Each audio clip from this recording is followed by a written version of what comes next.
today. This is our 20-minute reboot for parents. And Tonya and I have been working separately, offering some sanity tips for people, and we thought we would join forces and offer this short little 20-minute class.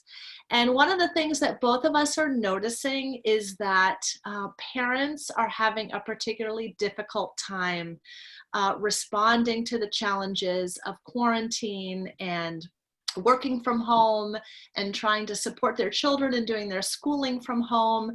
And Tonya is an amazing life coach and a best-selling author of her book, Stop Worrying About Your Anxious Child. And I'm a psychotherapist and author of my own best-selling book, Be Strong, Be Wise in the Age of Me Too. So both Tonya and I have a ton of ideas, and we want to just support you guys in offering some of those today. And I have the good fortune of introducing Tonya to you. She's going to talk first. So without any further ado, here is Tonya. She's going to talk about a couple of her tips. I'm going to talk about a couple of my tips, and then we have some really helpful information. So stay with us to the end, and we're going to offer some other forms of support to you guys at the end of our class. So here's my good friend Tonya to talk with you guys. Thanks, Amy.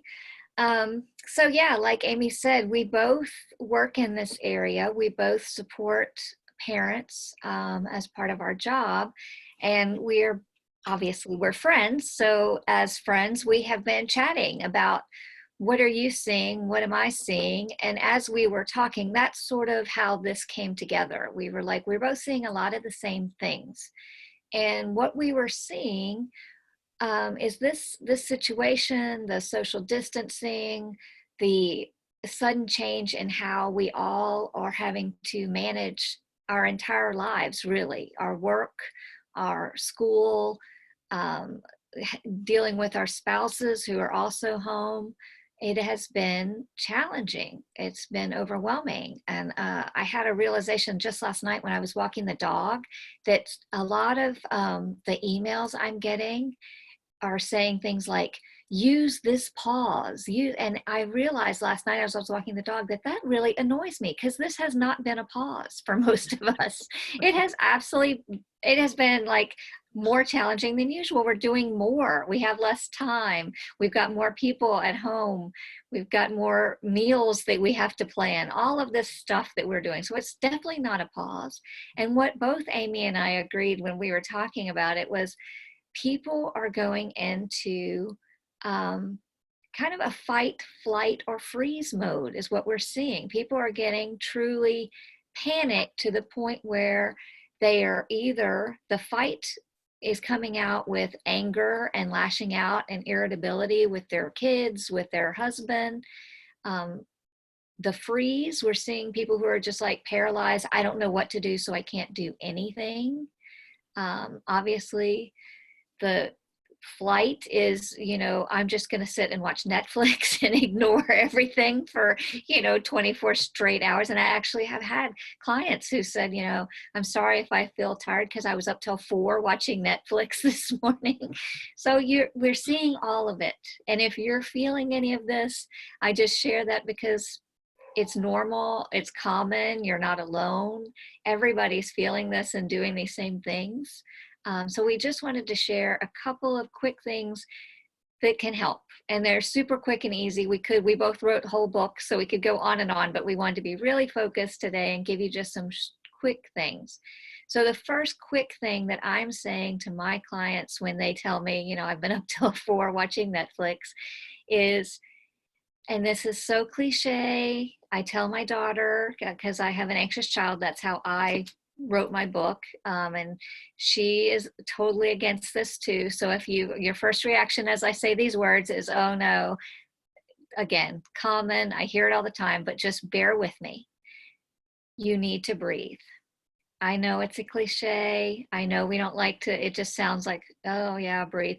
The reason people think breathing doesn't work is because they actually don't do it. But when you take those long, slow, deep belly breaths in and out, it really does make a difference. And I'll tell you why. And I'm telling you this because it's super helpful to know, but also this is something to share with your kids, because a lot of my clients, the reason they're my clients is because they have anxious kids just like I do. So share this information with your kid and it'll make your child a little more open to trying it too. But basically what happens in our bodies when we aren't breathing or we're taking slow, shallow breaths is we're sending a message. Our brain is freaking out. It's saying you need to panic. You need to prepare to fight, fly, run away, or freeze, hide somewhere. That's what's going on in our bodies. Our brain is sending all these chemical messages to the rest of our body. So we start taking quick, shallow breaths to get ready to run or do whatever we need to do. But we also have a feedback mechanism that goes from our lungs back to our brain. And so when you take those slow, deep, long breaths, and I recommend counting while you're taking those breaths, you are sending the message back to your freaking out, panicked brain that is sending out all kinds of neurotransmitters to say, I'm getting lots of oxygen. I'm okay. I don't need to freeze. And you're slowing down the process, which allows your brain to then see opportunities and options that it cannot see when it's in this flight, fight, or freeze mode. So that's the first most important thing to do when you find you're just having those quick, shallow breaths and you're freaking out a little bit, that we all are doing. There's no shame in saying it, but we all are feeling that way. So take the breath. Take 5 breaths. Count to 5 as you breathe in. Count to 5 as you breathe out. Now notice. This is tip number 2. Just notice what you're feeling in your body. All of us have a place in our body where we carry our stress. Could be your chest, tightness in the chest, could be shoulders. A lot of us find our shoulders coming up and up and up, higher, closer to our ears. And you just have to remind yourself, drop those shoulders. We feel it in our eyebrows right here.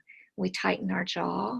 We don't even notice that. That's one of those places that until you check in with yourself, you don't notice how tight your jaw is or that you're kind of doing your eyebrows. So just notice what's happening with your body and then get curious about it. This isn't about trying to change anything. It's not trying to resist these feelings because they're natural.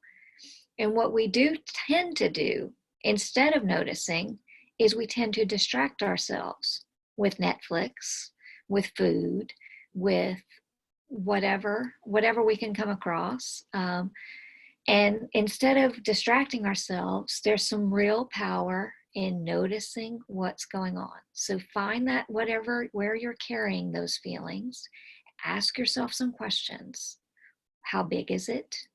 Where does it start? Where does it stop? If it were a color, what color would it be? If it had a texture, would it be smooth? Would it be bumpy? Would it be spiky? And these are great questions to ask your kids when they're feeling panic. This helps them get out of that lizard brain, that brain that says you need to fight, flight, or freeze. And it gets you back into your body and helps start calming the parasympathetic nervous system. So breathe, notice what's going on.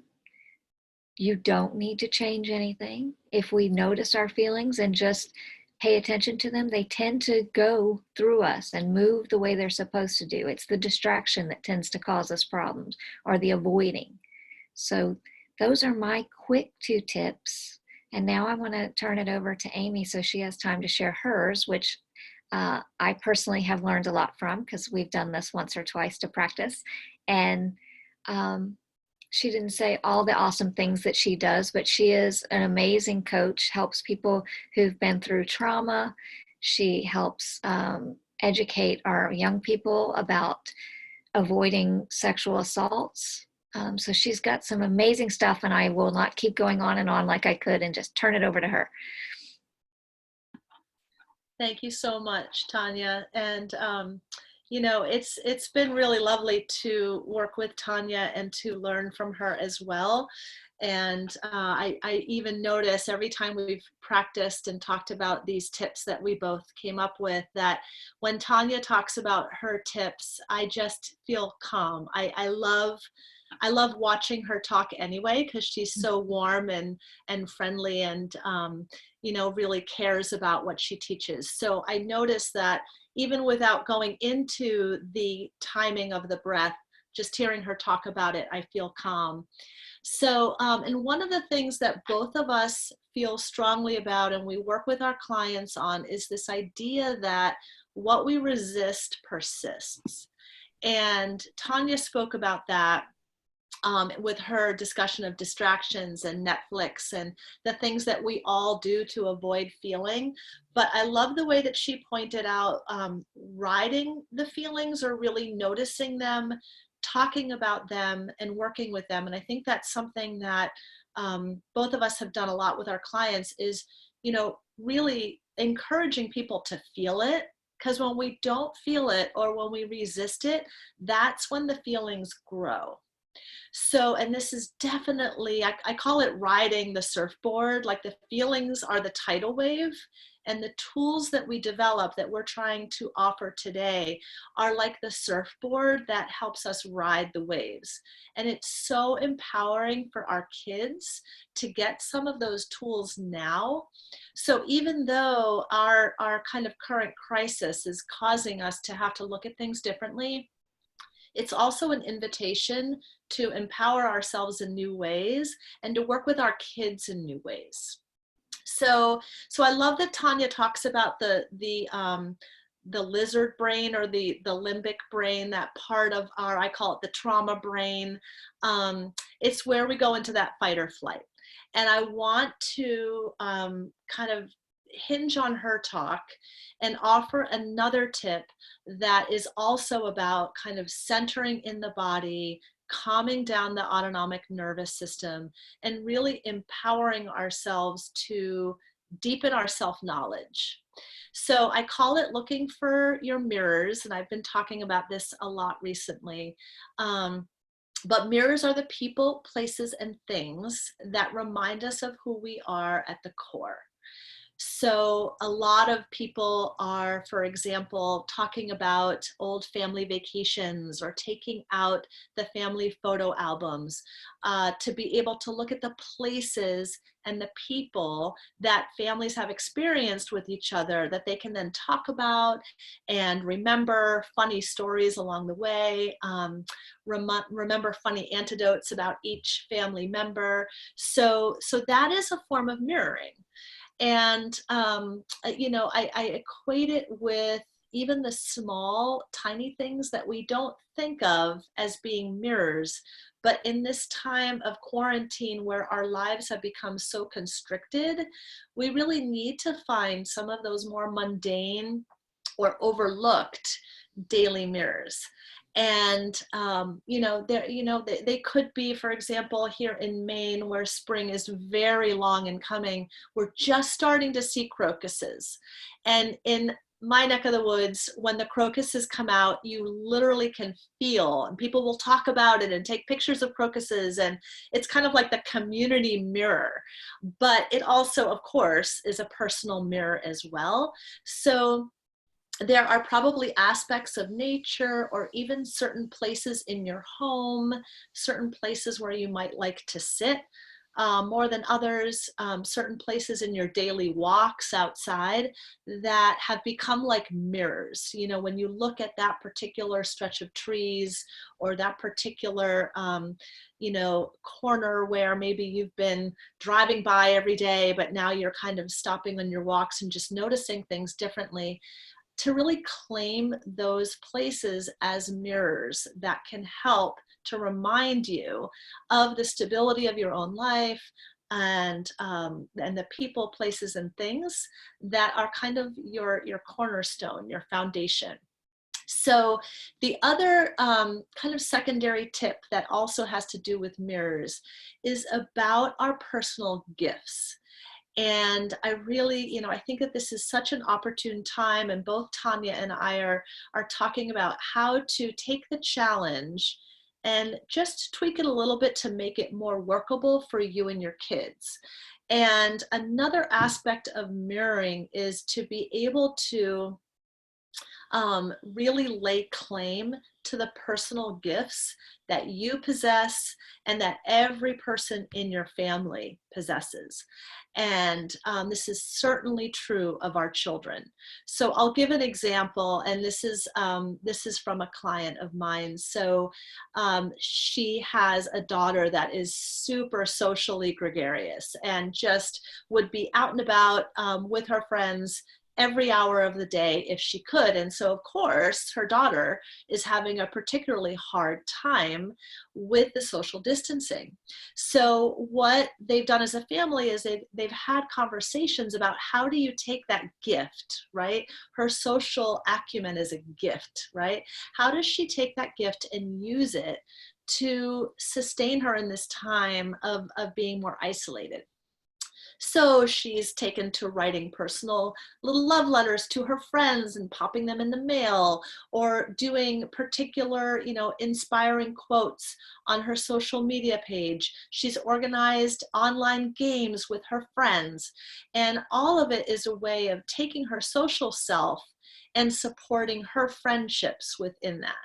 So I think it's an opportunity for all of us to talk amongst ourselves as family members and really look at what are the gifts that everybody's bringing to the table, that even if they cannot be used fully right now, there's still a way. You know, I always believe there's a way through every block. So even if it feels like we're stuck at home, how can we even use these gifts? You know, think about it and get creative as a family and having discussions like this to see what could work and how you could look at it differently. So, so I hope that this is helpful, and it's been really fun for Tonya and I to work together in supporting parents right now to just drop out of the anxious brain and into our bodies, into our family systems in new ways so that we can support each other. And we both hope this has been helpful. So Tanya's going to pass on a couple of last minute information for you guys. And thank you so much for joining us today. It's been really fun. Yes, it has been awesome. I hope if you're watching, that you take one thing away. Even you don't have to do all of it, just take one of them, give it a try, see how it works. And as we said, we do this all the time. We wrote books about similar topics, so we could go on and on and on, but we wanted to be very careful and keep this really short because we know nobody has time for a long, drawn out webinar on tips. But because we had such a tough time narrowing down exactly which things to share, we both kept a few extra tips that we still want to give to you, and we don't have time to do it in this short webinar, but we wrote them down. So Amy and I both created tip sheets. They're one page. We kept it short still because we know you don't have time, but they are a couple different things that we didn't share today that we still would love to give to you. So if you are interested in those tip sheets, here is our contact information. Sorry, I'm going to make that bigger. And we would love to hear from you. Just send us an email at amycarter458@gmail.com or Tonya at guidanceforthefuture.com. Just drop us a quick email and we would love to send you our tip sheets. Or if you have questions, or if you want to know more about our books or get copies of our books, any of that, but just reach out. We would love to hear from you. And obviously, if you try any of the tips and have any thoughts, questions, or suggestions, we'd love to hear that too. So this is how to reach us. This is where you can find us. And thanks again for coming. Thanks, everybody. Bye. Bye.